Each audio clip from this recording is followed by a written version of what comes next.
Hello friends, मेरा नाम है अंजलि और आज हम जिस शख्स के बारे में बात करेंगे उसने पूरे इतिहास को एक नया स्वरूप प्रदान किया है। उसने इतिहास में अपने नाम को स्वर्ण अक्षरों में अंकित किया है। He was a great personality, बहुत ही जबरदस्त व्यक्ति थे। आज हम बात करने वाले हैं नेपोलियन बोनापार्ट के बारे में। अपने इस टॉपिक को स्टार्ट करने से पहले हमने जो पिछले क्लास में पढ़ा था उसे एक बार रिकॉल करते हैं। हमने पढ़ा था the revolution and everyday life, मतलब जो फ्रांस में जो क्रांति चल रही थी, जो रिवॉल्यूशन हो रही थी, उससे वहाँ के लोगों की रोजमर्रा की जिंदगी पर यानी डेली लाइफ पर क्या असर पड़ रहा था। हमने देखा कि वहाँ सेंसरशिप कब खत्म होती है, सिचुएशन कैसी रहती है, फ्रीडम ऑफ प्रेस आती है, लोग जो रहते हैं अब ideas of liberty, justice, freedom, equality के बारे में जानते हैं, अवेयर होते हैं। तो चलिए आज का हम अपना टॉपिक स्टार्ट करते हैं। Napoleon Bonaparte, born on 15th August 1769 in Ajaccio, Corsica, France. Napoleon Bonaparte का जन्म 15 अगस्त 1769 को अजाकियो, कोर्सिका, फ्रांस में हुआ था। In 1804 he crowned himself as Emperor of France। 1804 में वे फ्रांस के जो है राजा बनते हैं। उन्होंने 1804 में अपने आप को फ्रांस का राजा घोषित किया था। Conquered neighboring countries of Europe and placed members of his family there। अब देखिए राजा बनने के बाद क्या होता है ना कि राजा जैसे वो बनते हैं तो उसके बाद उन्होंने ना लगभग जितने भी यूरोपियन कंट्रीज थे ना सब पर अपना कब्जा जमाया था, या कह सकते सब पर अपना आधिपत्य जमाया था। जब वे राजा बनते हैं तो जितने भी नेबरिंग कंट्रीज रहते, यूरोपियन कंट्रीज रहते, वहां जाकर मतलब वो युद्ध करते थे वहां के राजाओं से और फिर उन्हें युद्ध में पराजित कर उन्हें युद्ध में पराजित कर उनके राज्य पर अपना कब्जा किया। और फिर वहां पर क्या करते थे ना कि वो जो एरिया जीते उस एरिया को ना अपने फैमिली मेंबर्स को दे देते थे, हर एक फैमिली मेंबर्स को दे देते थे कि हाँ आप यहाँ पर रूल करो। इसी तरीके से ना उन्होंने अपना पूरा किंगडम बनाया, यानी कि उन्होंने अपना पूरा साम्राज्य, एम्पायर खड़ा किया था।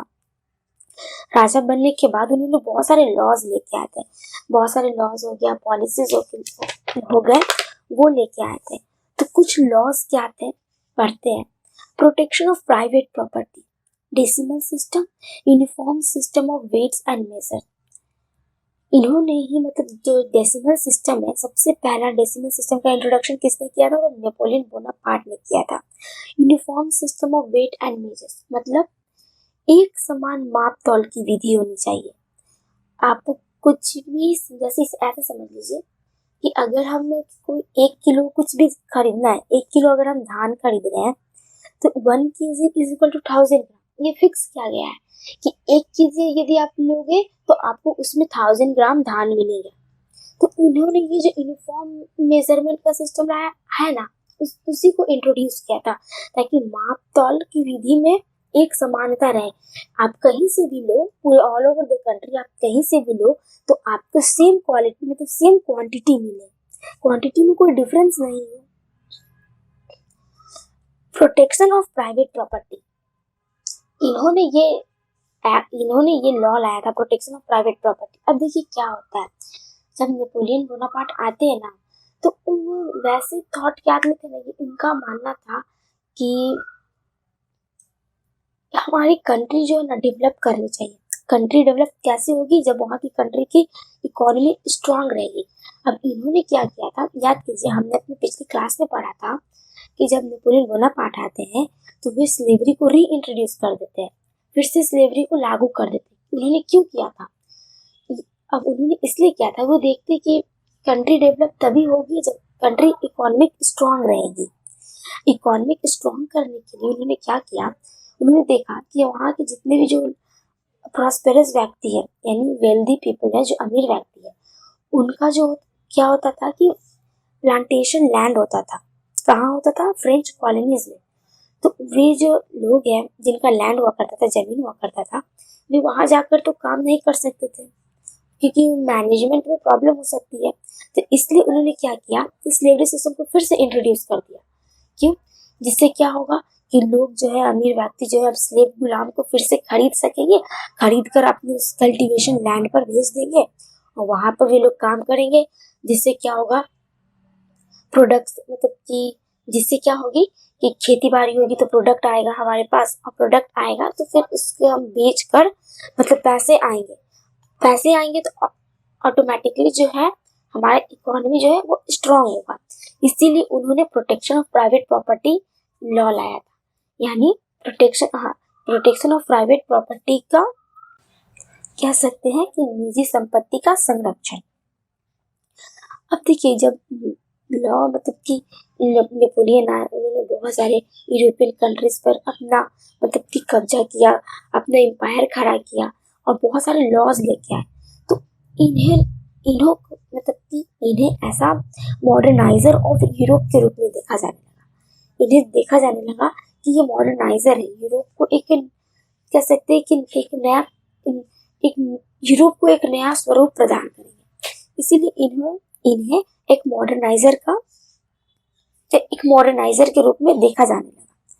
तो ये क्या होता है, नेपोलियन जो रहते हैं ना, वे मतलब एक बहुत ही ग्रेट पर्सनालिटी है। हमारे बुक में उतना डीपली नहीं जाना है, जब आप इनके बारे में डीपली नॉलेज गेन करोगे तो आपको बहुत ही इंटरेस्टिंग आएगा। इन्होंने मतलब ये जो थे नेपोलियन जो थे, ये कद काठी से छोटे व्यक्ति थे, हाइट छोटा था, बोलने में इन्हें थोड़ी प्रॉब्लम होती थी। इसके कारण क्या होता था ना कि वहाँ के जो लोग रहते थे हमेशा इनका मजाक उड़ाया करते थे। मतलब बचपन से ही समझिए इन्हीं लोग मजाक उड़ाया करते थे कि अरे यार ये कैसा व्यक्ति, ये छोटा सा, इसे तो बोलने भी ठीक से नहीं आता, ये क्या कर लेगा, इस तरीके से। तो जिसके कारण क्या होता है ना कि मतलब अब आप किसी व्यक्ति को बार बार मजाक उड़ाओगे, बार बार उसका उपहास करोगे तो उसे भी अच्छा नहीं लगता। तो जिसके कारण क्या होता है ना कि उन्होंने लोगों से मिलना जुलना बंद कर दिया और अपने आप को आइसोलेट कर दिया। लोग से वो मिलना जुलना बंद कर दिया, लोग से उतना ज्यादा मिलते जुलते नहीं थे, अपना अकेले रहते थे और इन्हें जो अपने काम से मतलब रहता था। तो इन्होंने जो है ना कह सकते कि समाज को एक नया संदेश दिया, समाज को ये बताया कि आपके अंदर भले लाख कमियां क्यों ना हो, आपके अंदर लाख बुराइयां क्यों ना हो, मगर किंतु यदि आप अपने कार्य के प्रति डेडिकेटेड हो, मतलब आप अपने काम को पूरी श्रद्धा के साथ करते हो, पूरी लगन के साथ, सेल्फ कॉन्फिडेंस आत्मविश्वास के साथ करते हो, तो सफलता आपके कदमों तक रहेगी। आपको सफल होने से कोई भी व्यक्ति नहीं रोक सकता। सचमुच जो इन्होंने किया, लगभग सारे यूरोपियन कंट्रीज पर अपना कब्जा, बहुत सारे लॉज लेके आए, जो इन्होंने किया वे सबके करने की बात करने की बस की बात नहीं है, हर कोई नहीं कर सकता है। डिस्पाइट में ये बात है कि उनमें कमियां थी, बट उन्होंने अपने कमियां को नजरअंदाज किया। ऐसा नहीं, उन्होंने हार नहीं मानी कि यार मेरे पास ये मतलब हम ऐसे नहीं है तो हम ऐसे नहीं कर सकते। उन्होंने कभी ये नहीं सोचा। बोले ना उनकी लाइफ, अब जब आप उनके बारे में पढ़ोगे तो यू फील मोटिवेटेड, आपको कॉन्फिडेंस आएगा कि नहीं जब ये कर सकते तो हम भी कर सकते हैं। इनकी कहानी से हमें सीख मिलती है कि हमें कभी हार नहीं माननी चाहिए जीवन में। अब देखिए क्या होता है, इन्होंने तो यूरोपियन कंट्रीज पर कब्जा कर लिया, बहुत सारे लॉज लेके आए। फिर उसके बाद क्या होता है ना, 1815 में यानी 1815 में बैटल ऑफ वाटरलू होती है। कहाँ होती है? बेल्जियम में होती है। 1815 में बैटल ऑफ वाटरलू होती है, बेल्जियम में होती है। इसमें क्या होता है, Napoleon was defeated by the British and Prussian, but his ideas had a great impact on people. अब इस जो बैटल ऑफ वाटरलू होती है, वाटरलू का जो युद्ध होता है, उस युद्ध में क्या होता है कि नेपोलियन पराजित हो जाते हैं, यानी नेपोलियन हार जाते हैं। किससे हारते हैं? ब्रिटिश और पर्शियन से। मतलब एक और रहती है ब्रिटिश और पर्शियन और दूसरी ओर नेपोलियन रहते हैं। तो होता है क्या ना कि इस युद्ध में जो है नेपोलियन की हार हो जाती है। भले ही नेपोलियन हार जाते हैं इस युद्ध में, मगर जो इनका जो आइडियाज था ना, मतलब जिस तरीके से समझिए उस टाइम जो ये लाए थे, बहुत सारे मॉडर्न आइडियाज लेके आए थे। आप देख सकते हैं जैसे कि इन्होंने बहुत सारे लॉज लेके आए जो न्यूली था, उस समय के लिए नया था। आज भी इस लॉ का आज भी देखा जाए तो आज भी ये लॉ हमारे लाइफ में फॉलो होती है। जो यूनिफॉर्म सिस्टम ऑफ वेट और मैनेजमेंट है आज भी है, डेसिमल सिस्टम है आज भी है। ये सारे लॉज जो है आज भी हमारे हमारे लाइफ में फॉलो होते हैं। तो समझ लीजिए उस टाइम उन्होंने जो लाया था एक मॉडर्नाइजर के रूप में लाया था। तो इनका जो आइडियाज था ना, तो इनसे लोग बहुत ही ज्यादा प्रभावित हुए थे, बहुत ही ज्यादा अट्रैक्टेड थे लोग। लेकिन लोगों को क्या लगने लगा था ना कि जो नेपोलियन है, अब नेपोलियन आए हैं तो इन्होंने मतलब ये हमें फ्रीडम प्रोवाइड करेंगे, स्वतंत्रता दिलाएंगे। फिर बाद में ऐसा देखा जाने लगा कि जो नेपोलियन नेपोलियन आर्मी है एक इन्वेडर फोर्स है। मतलब कि वे लोग जो नेपोलियन की आर्मी है वे लोग जाकर दूसरी जगह पर आक्रमण करते हैं, फिर वहां के लोगों को अपना गुलाम बना लेते हैं। अब नेपोलियन कैसे आते हैं, याद कीजिए हमने पढ़ा था कि जब जैकोबिन गवर्नमेंट फॉल कर जाती है तो जिसके बाद क्या होता है कि वेल्दियर मिडिल सेक्शन जो रहती है, वेल्दियर मिडिल क्लास, वे पावर में आ जाती है। पावर में आने के बाद क्या होता है कि जो लेजिस्लेटिव और डायरेक्टरी रहती है उन दोनों के बीच का तालमेल ठीक नहीं रहता है, जिसके कारण पॉलिटिकल इनस्टेबिलिटी हो जाती है। पॉलिटिकल इनस्टेबिलिटी का एडवांटेज कौन लेता है, फायदा कौन उठाता है, नेपोलियन बोनापार्ट उठाते हैं।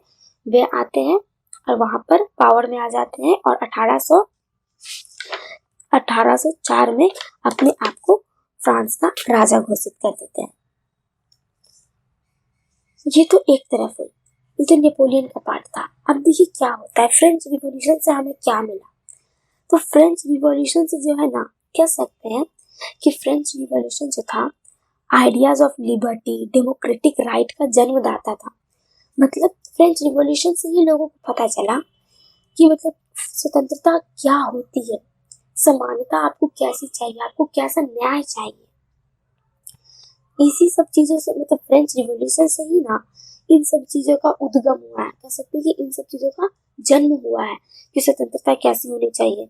आपको स्वतंत्रता चाहिए तो कैसी स्वतंत्रता चाहिए, फ्रीडम चाहिए मतलब इक्वालिटी चाहिए तो कैसी चाहिए, कैसा इक्वालिटी रहेगा, कैसे फ्रीडम रहेगा ताकि हर एक लोग जो है एक समान ट्रीट किया जा सके, कोई भेदभाव नहीं हो सोसाइटी में। नेपोलियन के जो आइडियाज रहते हैं, नेपोलियन के आइडियाज से ना इंडियन यहाँ इंडियंस भी बहुत ज्यादा मतलब इंडियंस भी बहुत ज्यादा प्रभावित रहते हैं, उनका गहरा प्रभाव पड़ता है। जैसे हम देख सकते हैं टीपू सुल्तान और राजा राममोहन रॉय, ये लोग भी जो रहते हैं ना इनके आइडियाज से मतलब इतने ज्यादा इम्प्रेस रहते हैं। मतलब टीपू सुल्तान और राजा राममोहन रॉय जो रहते हैं, ये दोनों भी ना इंडियंस जो रहते हैं, ये लोग भी बहुत ही ज्यादा इम्प्रेस रहते हैं इनके आइडिया से। सोचिए फ्रांस कहाँ और कहाँ इंडिया। तो इनका जो आइडिया जो था नेपोलियन का, जो रूल्स और जो भी इन्होंने आइडियाज जो लाया था, बहुत सारे लॉज लाए थे, तो इनके आइडियाज जो सोचे इतने ज्यादा फेमस हो गए, पूरे यूरोप में तो फैले ही फैले, साथ में यूरोप से ट्रैवल करके सोचिए इंडिया। अगर आप जब मैप देखने जाओगे तो यूरोप थोड़ा अलग है और इंडिया कहाँ, तो लार्ज डिस्टेंस है, ह्यूज डिस्टेंस है। तो यहाँ तक इनका आइडियाज है और यहाँ तक लोग मतलब इनके आइडिया से प्रभावित हुए। सोच ली इतने बड़े वो व्यक्ति बने, भले ही उनमें कमियां थी, वो शॉर्ट हाइटेड थे, बट फिर भी उन्होंने ऐसा काम किया कि लोग उनके नाम से ही मतलब उनका अपने नाम को इतना बड़ा एक्सपैंड किया कि उनके नाम से ही मतलब समझने लगे कि वाह ये नेपोलियन है। उन्हें ये ध्यान में नहीं आता था कि अरे इसे बोलने नहीं आता, ये एक छोटा व्यक्ति है, ये नहीं। उन्हें ये ध्यान में आता था कि ये मतलब कि कितना बड़ा पर्सनालिटी है, इसने क्या किया। अगर राजा हो मतलब एक रूलर हो तो रूलर नेपोलियन की तरह भी बन सकता है। इन्होंने कभी अपने सेना को जो है ना, नेपोलियन ने कभी अपनी सेना को हार मानना नहीं सिखाया। कभी ये नहीं बोला कि किसी कोई भी सिचुएशन आए आपको हार नहीं मानना है, कभी गिव अप नहीं करना है। हमेशा मतलब की कोशिश करो कि उस अपना अपना मोटिवेट अपने आप को मोटिवेट करो कि नहीं हम इस काम को कर सकते हैं। ऐसी पर्सनालिटी के व्यक्ति थे ये। इसी के साथ जो हमारा ये जो टॉपिक है फ्रेंच रिवॉल्यूशन यही समाप्त होता है। चलिए हमने जो अभी तक पढ़ा है उसे रिकॉल कर लेते हैं। हमने क्या पढ़ा था, जो फ्रांस के जो राजा रहते हैं, मतलब फ्रेंच रिवॉल्यूशन कब स्टार्ट होता है, 1789 में होती है, 14 जुलाई 1789 में होती है। उस समय के जो राजा रहते हैं लुई 16 रहते हैं। पेरिस में ये स्टार्ट होता है, लुई 1774 में राजा बनते हैं। 20 साल की उम्र में वे राजगद्दी पर बैठते हैं। तो जब वे राजगद्दी पर बैठते हैं तो उन्होंने देखा कि जो राजशाही खजाना है वह खाली है। अब उस समय भी जो था, जब राजा थे तो सोसाइटी जो है 3 पार्ट में डिवाइड थी। क्लर्जी थे, नोबल्स थे और थर्ड स्टेट के व्यक्ति थे। तो क्लर्जी नोबल्स को थोड़ा प्रायोरिटी दिया जाता था, जन्म से ही उन्हें कुछ अधिकार थे। थर्ड पीपल्स को नहीं थे। जो थर्ड स्टेट के लोग हैं उन्हें ऐसा कुछ फैसिलिटीज नहीं दिया जाता था। ये अपना सर्विस प्रोवाइड करते थे अपर 2 क्लास को। फिर बाद में क्या होता है कि जो वहाँ के मिडिल क्लास के लोग होते हैं उनके पास थोड़ी पैसे आती है, तो एजुकेटेड होते हैं। एजुकेटेड होने के बाद उन्हें ये समझ आता है कि नहीं, उनके साथ अच्छा व्यवहार नहीं किया जा रहा है, जिसके कारण है वे अपना डिमांड करते हैं।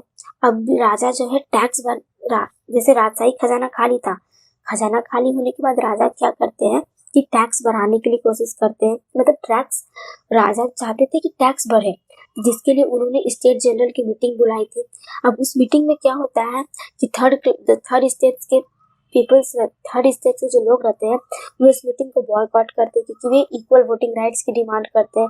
राजा सहमत नहीं होते तो वे लोग बॉयकॉट करते हैं और एक नेशनल असेंबली का फॉर्मेशन करते हैं। और वो नेशनल असेंबली जो है 1791 में एक कॉन्स्टिट्यूशन बनाती है कि हाँ, एक कॉन्स्टिट्यूशन होना चाहिए। अब ये कॉन्स्टिट्यूशन जब बनती तो अब राजा सिचुएशन कुछ ऐसा हो जाता है कि जो राजा हैंडल नहीं कर सकते थे, तो राजा क्या करते हैं कि जो नेशनल असेंबली द्वारा बनाई गई जो कॉन्स्टिट्यूशन रहती है उसको एक्सेप्ट कर लेते हैं।